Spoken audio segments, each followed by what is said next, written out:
పోచారం శ్రీనివాస్ రెడ్డిపై కేటీఆర్ వివాదాస్పద వ్యాఖ్యలు చేశారు. పోచారం పార్టీ మారడంపై తీవ్ర విమర్శలు చేశారు కేటీఆర్. పోచారం వయస్సును ఉద్దేశించి సంచలన వ్యాఖ్యలు చేశారు. భువనగిరి పార్టీ సమావేశంలో పార్టీ మారిన ఎమ్మెల్యేలపై తీవ్ర స్థాయిలో ధ్వజమెత్తారు మాజీ మంత్రి కేటీఆర్.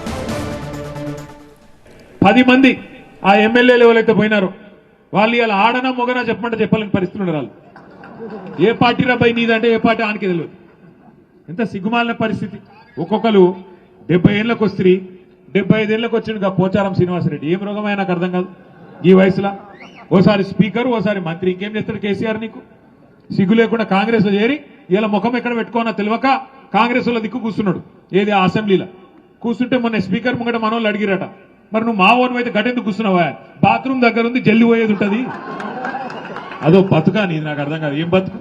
ఇంతకాలం 70 ఏళ్ళు సంపాదించిన పేరంతా నాశనం చేసుకుంటే రేవంత్ రెడ్డి సంకల చేరి ఎందుకు ఆ బతుకు? నాకు అర్థం కాదు. చచ్చిపోయింది న్యాయం కాదు దానికంటే. 10 మంది ఆ ఎమ్మెల్యేలు ఎవరైతే పోయినారో వాళ్ళు ఇలా ఆడనా మొగనా చెప్పమంటే చెప్పాలని పరిస్థితులు ఉన్నారు. ఏ పార్టీ రాబాయి నీదంటే ఏ పార్టీ ఆనికి తెలియదు. ఎంత సిగ్గుమాలిన పరిస్థితి.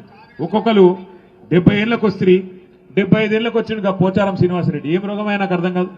ఈ వయసులో ఓసారి స్పీకర్ ఓసారి మంత్రి, ఇంకేం చేస్తాడు కేసీఆర్? నీకు సిగ్గు లేకుండా కాంగ్రెస్ లో చేరి ఇలా ముఖం ఎక్కడ పెట్టుకోనా తెలియక కాంగ్రెస్ లో దిక్కు కూర్చున్నాడు.